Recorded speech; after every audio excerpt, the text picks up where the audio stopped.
Good afternoon, welcome back to another video with a guy and his projects. Today we are working on the 2004 Ford F-250 6.0 liter diesel Powerstroke, and we are replacing the block heater. So I've actually replaced this a few times. I think it's mostly my fault that I keep having to replace it. But I've never filmed it. Why? I don't know, because usually it's cold and freaking cold and I'm not really happy about having to replace it. But today we're being preventative. We know it's not working, and it is actually nice, beautiful 34 degrees outside. The heater's in the garage. I pulled this in last night, and life is great. So aside from some snow expected today, we should be able to get through this with minimal weather-related events, I hope. So block heaters. So on the 6.0 Powerstroke, this installs in the block on the passenger side rear. It's actually pretty easy to get to. Granted, I have a lift kit and everything else, but it's still pretty easy to get to. It's not hard. The hard part is not getting soaked in coolant when you do this. So in the past, when I've done this not on film, I have not drained the coolant. I've opted, this will be the third time I've replaced this in the last 3 years. It's once a year essentially. In the past, I just hold my breath, unscrew the thing real fast, and plop the new one in real fast, and you lose about a gallon and a half of coolant every time. Not a big deal. Today, though, because I have mixed so much coolant in this thing, I'm actually going to flush the coolant system, and while I have it empty, I'm going to go ahead and replace this. So I'm going to kind of show you the drain and fill version. I'm not going to show flushing because there's a bazillion videos on YouTube about that. However, just replacing your heater element, I have seen very few, if actually I don't think I found any videos on just replacing the block heater itself, the element itself. So that's what this video is. We're going to show you how to replace the element itself. Now for the coolant I'm using, again, you can just pull that out, hold your breath, and stick the new one in real freaking fast. I've done it twice before, but we're going to go ahead and do it in drain and fill because this coolant, I have not actually replaced the coolant in this truck since I've owned it, and I've had it for 6 years now, and I've put a lot of miles on it. We're using Final Charge Pro Series 50/50 pre-diluted antifreeze coolant. So when I bought these on Amazon, I will link down below. It cost me about 14 bucks a gallon for the pre-diluted. The concentrate was 21 bucks a gallon, so it's cheaper to buy the concentrate and some distilled water. However, I'm not in the mood, and I bought the pre-diluted. Also, something I found, I don't know if I need to see what you can see so I know if you can read it, is on the back where it says meets or exceeds. The pre-diluted has, right there, Ford WSS M97B57-A1. It meets or exceeds that, which is good. That's what we need for our Powerstrokes. But the concentrate did not say it met that standard. Now, the concentrate is assuming you're going to put in distilled water, I'm assuming, but it still didn't say it met that.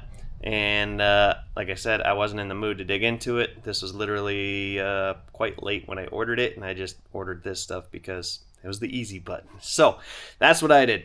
If you do use the concentrate, make sure you mix it and all that stuff with the distilled water 50/50 and go about your life. But enough talking, we're gonna get to it. Okay, so we are on the passenger side of the truck. If you go to the tire, look at the frame rail, and I know it's dark in there so you probably can't see. Behind this fender and right under the exhaust back here is where your heater lies inside the engine. Last time I did it, I went from underneath, right by the oil pan. Worked out just fine, except you drink a lot of coolant, which is not really tasty anymore. So we're going to go this time. This time, I'm going to go ahead and pull the fender well off, the inner fender cover, and see what kind of access, because essentially we're going for like right here. I get the feeling we'll have more access with this off. Not only for me, but for you guys as viewers as well. So what you could do is you could start draining your coolant through the petcock on the radiator. If we climb under here is on the driver's side right next to the inlet for what I'm assuming is the transmission right now. So you just crack that, start draining your radiator. That is not going to drain your block. It's just going to drain your radiator So you're still going to make a mess at the block. I've accepted life as is. I don't mind making messes. I always make messes. But that's how you get rid of the radiator fluid. Drain that appropriately. I'm going to get started on that while I remove the inner fender cover. All right, so step one, we're going to remove our surge tank, overflow tank, whatever you want to call it, cap. Oh gosh, I was in quite the mood when I tightened that last time. All right, so we're just going to pull this off so that it doesn't vacuum lock itself inside. Climb down. I'm going to get a bucket under this petcock. Oh, there we go. If we can get not covered in some coolant. There we go. We're gonna let that drain. Alright, we've got our coolant draining out of the radiator. We're gonna go ahead and pull this off while that's happening. I'm not gonna go over all the little bolts and nuts because mine has been replaced like 5 billion times, and they're probably not anywhere close to stock sizes except maybe these 5.5 millimeters here, a couple 10 millimeters of big washers. These are 10s and 11s depending on how many times they've been replaced. These are for your vacuum canister up above. And then if you still have these flaps down here, I don't remember what those were, but just start taking out all the hardware, and I'm gonna pull this. Now if you opt to not pull that like I've done the last couple times, you just wanna drink the fluid. If we go under, here is your starter. Oh man, this wrapper might as well just come off. And this is why I said I think the last couple have been my fault, because I have an oil leak that keeps getting onto there, and I'm assuming the oil leak is making these short, but whatever. Anyway, so you're going right above your starter, under exhaust manifold. You got your transmission dipstick, and it's right here. A socket, a wobble, and a ratchet has been able to do that in the past for me, but you do drink coolant. But anyway, while we wait on that, I'm going to go ahead and tear this apart. Looking at it now, I don't know how much extra room we're going to get other than just a little, but I'll get camera views either way. So I'm going to pull that off and I'll reconvene. All right, I got the vacuum box pulled up out of the way. So now again, I'm just going to kind of push this in and pull this down at the same time.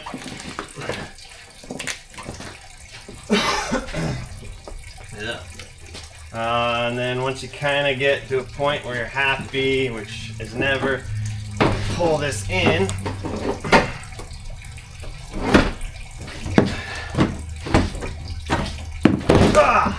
Don't be afraid to be aggressive. I've had this out a lot in the last several years, and it's not broken yet except where I've cut it. So they're pretty durable actually. The weakest point is actually the metal on this. Once that's out and down, you can kind of manipulate her like that. And out she comes. So yeah, definitely don't think that gained us a lot except a visual. But what you're going for is right here. You're just following this cord along. But that's what we're going for right here. But I do have a visual, which is better than no visual, I guess, so that's helpful, I suppose. So right now on the truck, we want to get this ring off. So I'm going to use a little stubby crescent wrench, as stubby as I can find, to pull the cord off. That is the goal right now. There's not going to be any coolant loss with that. So then I can go by feel and kind of see through here. But essentially we're going for this ring right here. It's going to be kind of a hard pain in the butt, because there's not really a way to get your hand in there. Okay. So I was able to break it loose just like that. Careful where you put your tools around the starter too. Don't want to weld nothing to it. Okay. Okay. Actually might be to the hand tight now. Yep, good. No idea what you guys can see. But anyway. There we go. So I'm gonna pull that out. Cord is now out. So if you want to replace the cord, now would be the time to check to see if it's good or not. Ohm that sucker out. I already know mine's good because I've already tested everything. Alright, as for this guy, we're gonna try a myriad of wobble socket and a 32 millimeter socket, which all I have handy is a deep, which is a bummer. But, oh well. Going above the frame rail. There we go. Okay. Oh. Once you get her on there, oh. And this is where we're going to start losing coolant too, by the way. So get her broken loose. Okay. There we go. Hopefully you guys stay dry here. Okay, I'm gonna go slow so we can figure out where we gotta go to catch our coolant. Now, in the interest of protecting the camera, I'm gonna move you guys out of the way because we're about to get a coolanty mess. And mess time.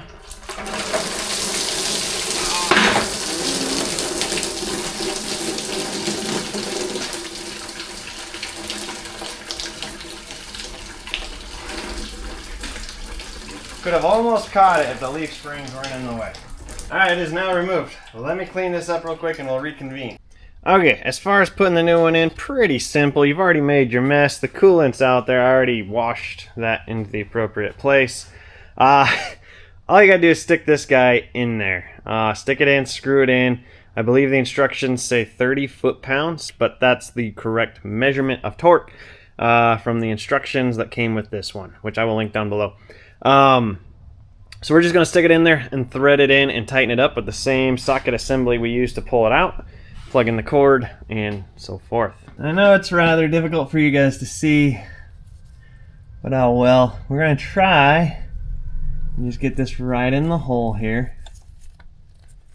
And we're not going to coat the threads or nothing. There's an O-ring on it. We don't need to. You also don't want to drop this at this point, by the way. There we go. Now, once you get her started, I want to slide my 32 mil and my flex head ratchet. I got rid of the swivel fitting. I don't think I needed it. Swivel fitting. It's going to be slow going. There's not a lot of room to work here. Again, watch your starter. You do not want to short anything out or weld anything together. Little movements, it's okay. If it makes you feel more comfortable, you could remove your cable terminals, battery terminals. I'm not that worried about it. I'll try from underneath too, just for the fun of it.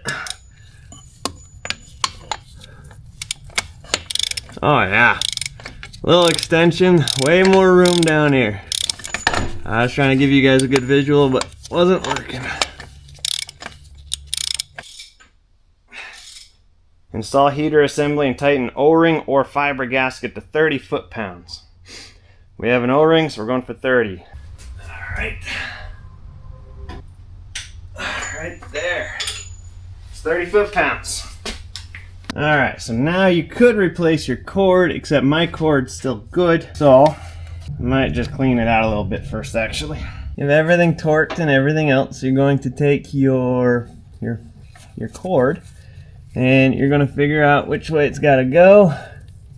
Whether you're using your old cord or your new cord, doesn't really matter. Get that in there. You're going to wrap this around, and you're just going to thread it in place. Anyway, once you get that tightened as much, use the same crescent wrench you used to take it off to solidify it up. And then we're going to have to take this cord and angle it away from this exhaust, or it's just going to melt away real fast. Well, we'll do that with zip ties. So we torqued the block heater to the 30 foot-pounds we're supposed to, which put this cord at a really bad angle. The last one was pointing straight out. That was like perfect.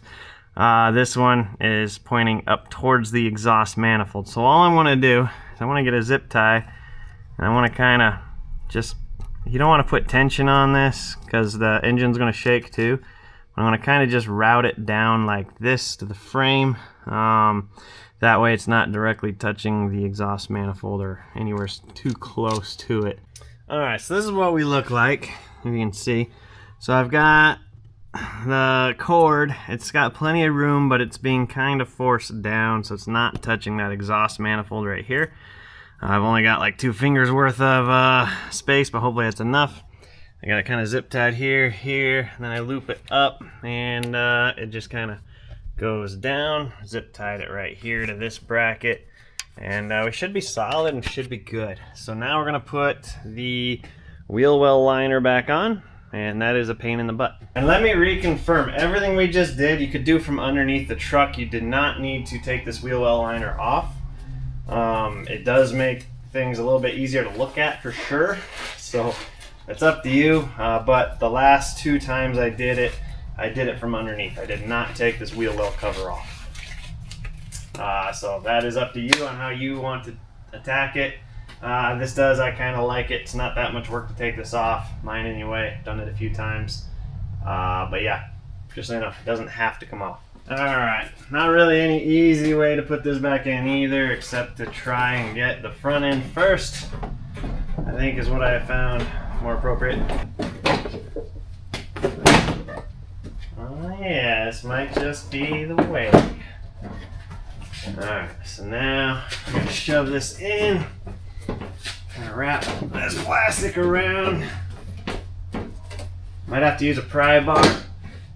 Ah, just get her up. That's the important part.